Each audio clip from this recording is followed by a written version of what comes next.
67년생 정미생 양띠 선생님들, 오늘도 빛나는 풍수에 잊지 않고 찾아주셔서 진심으로 감사드립니다. 선생님은 평생 타인을 먼저 생각하고 조화와 배려의 미덕으로 주변을 따뜻하게 지켜주신 분입니다. 그 마음과 품이 이제는 귀인의 모습으로 선생님께 돌아오려 합니다. 영상 시작하기에 앞서 구독과 좋아요로 마음을 나눠주시면 저는 매일 새벽 선생님의 이름을 떠올리며 간절한 마음으로 기도드리겠습니다. 댓글에 원하시는 소망을 남겨주셔도 좋습니다. 따뜻한 기운으로 함께하겠습니다. 귀인 눈을 깊고 넓게 살펴보겠습니다. 양띠는 본래 조화와 안정을 상징하는 띠로 부드럽지만 단단한 내면을 가진 분들입니다. 속은 깊고 강하지만 겉으로는 온화하게 상대를 대하며 눈에 띄지 않는 곳에서 질서를 세우고 공동체를 지탱해온 분들이 많습니다. 이러한 특성은 귀인과의 연결에서도 진가를 발휘하며 특히 말년으로 갈수록 관계의 질과 내적 평온이 선생님의 복으로 이어집니다. 2025년 9월은 갑신월과 을유월이 이어지는 시기로 금의 기운이 강해지고 목과 토의 기운이 균형을 이루며 선생님의 조화로운 성향과 잘 어울리는 흐름이 형성됩니다. 이 시기에는 감정적 교류보다 실무적 신뢰와 문서 기반의 정확한 의사소통이 귀인의 에너지를 부릅니다. 복은 감정 속이 아니라 구조 속에, 사람보다는 규칙과 계획 안에 들어 있습니다. 가까이 하면 복이 들어오는 띠는 토끼띠, 돼지띠, 말띠입니다. 양, 토끼, 돼지는 삼합을 이루어 감성, 안정, 추진의 균형이 단단히 형성되고 말띠는 흐름을 빠르게 정리하는 실천의 동반자가 됩니다. 갑신월에는 신금의 기운이 토끼띠의 감성과 연결력을 빛나게 하고 돼지띠의 포용력은 선생님의 부드러운 중심성과 잘 맞아 마음과 실물을 동시에 안정시켜줍니다. 말띠와의 합은 특히 일정과 비용을 조율할 때 빛을 발합니다. 복잡한 상황도 실용적으로 풀어갈 수 있습니다. 을유월로 넘어가면 유금의 문서력이 강해지고 귀인은 관계보다는 규정, 제도, 계약의 형태로 선생님을 찾아옵니다. 은행 창구 직원, 관공서 담당자, 병원 코디네이터, 학교 행정 등 공적 시스템 안에서 움직이는 사람이 실질적인 도움을 줍니다.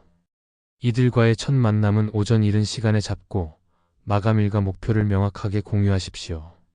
필요한 서류는 미리 체크리스트로 준비해 현장에서 바로 정리하고 복장은 단정하게 금속 소재의 깔끔한 소품을 활용하시면 신뢰감을 더욱 높일 수 있습니다. 반대로 피해야 할 띠는 소띠, 원숭이띠, 닭띠입니다. 양과 소는 정면으로 부딪혀 감정이 격해지기 쉽고 양과 원숭이 사이는 말꼬투리가 쌓여 오해가 되기 쉽습니다. 닭띠와는 책임의 선이 모호해져 갈등이 자주 발생할 수 있습니다. 이 조합과는 돈거래, 보증, 공동명예, 공동창업은 절대 피하십시오.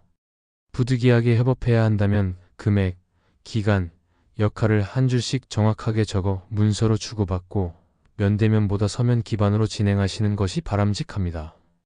시간대는 한낮에 과열된 기운보다는 오전 이른 시간이나 해질 무렵의 차분한 시간대를 택하십시오.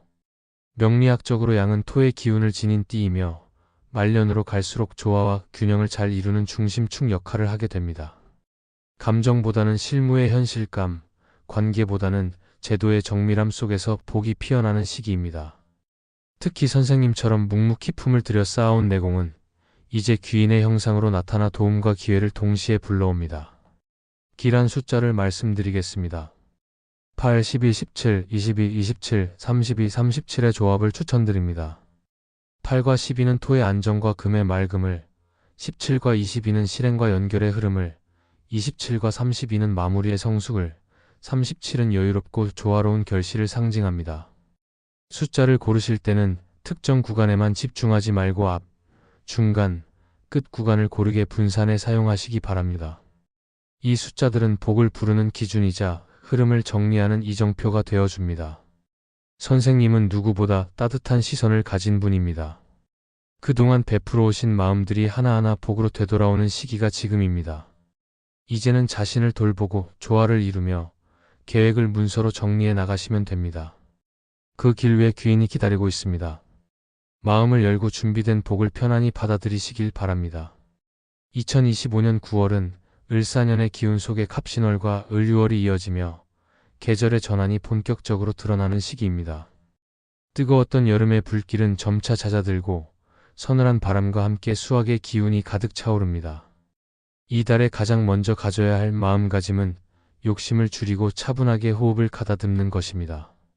서두르는 발걸음은 오히려 작은 기회를 놓치게 하고 지나친 집착은 눈앞의 복을 가려버립니다. 그러므로 조용히 자신을 살피고 주변과 더불어 흐름을 맞추는 지혜가 필요합니다. 이 시기에 귀인운은 특히 중요한 자리를 차지합니다. 갑신월의 금기운은 날카로움과 질서를 강조하고 을유월은 정밀함과 구체적인 판단을 부각시킵니다. 이때 나타나는 귀인은 단순히 도움을 주는 사람이 아니라 내 삶에 막힌 길을 뚫어주고 새로운 문을 열어주는 존재입니다. 귀인을 알아보는 법은 어렵지 않습니다. 만나면 마음이 편해지고 작은 말 한마디가 오래 맴돌며 내 삶을 밝히는 사람, 내게 무엇을 요구하기보다 진심으로 나를 응원해주는 사람이 바로 귀인입니다. 귀인과 함께 시간을 보내는 법 또한 중요한데 여기서 핵심은 감사와 신뢰입니다. 귀인에게 과한 보답이나 화려한 표현이 필요하지 않습니다. 오히려 소박한 차 한 잔, 따뜻한 말 한마디 속에 담긴 진심이 관계를 오래 이어줍니다.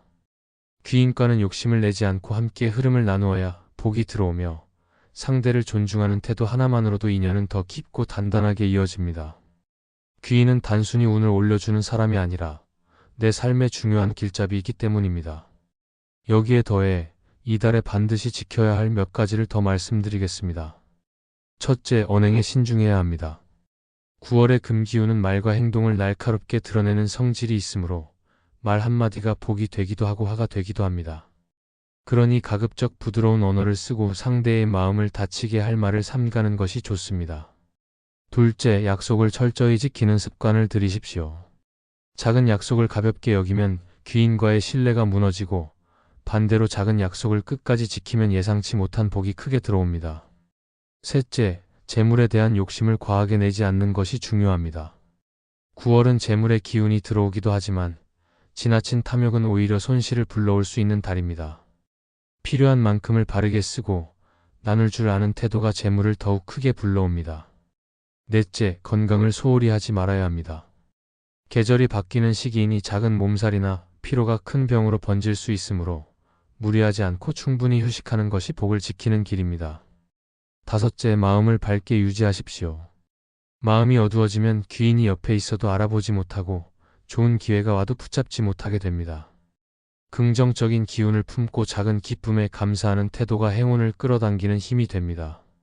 결국 2025년 9월은 나 혼자만의 힘보다 타인과의 조화와 귀인의 덕을 통해 복이 커지는 달입니다. 겸손과 감사, 그리고 신중함을 지켜내는 태도가 복을 불러오고 귀인과의 인연을 소중히 여기는 마음이 운명을 넓혀줍니다. 반드시 지켜야 할 5가지 마음가짐을 생활 속에서 실천한다면 이 달은 단순한 한 달이 아니라 내 삶의 큰 전환점이 될 수 있습니다. 9월의 흐름 속에서 귀인을 만나고 귀인과의 시간을 귀히 여겨 복을 크게 키워나가시기를 바랍니다. 이 영상이 도움이 되셨다면 구독과 좋아요로 따뜻한 마음을 전해주시고 댓글에 소망을 남겨주시면 저는 매일 새벽 선생님의 이름을 떠올리며 진심을 담아 기도드리겠습니다. 그럼 오늘도 빛나는 하루 보내십시오.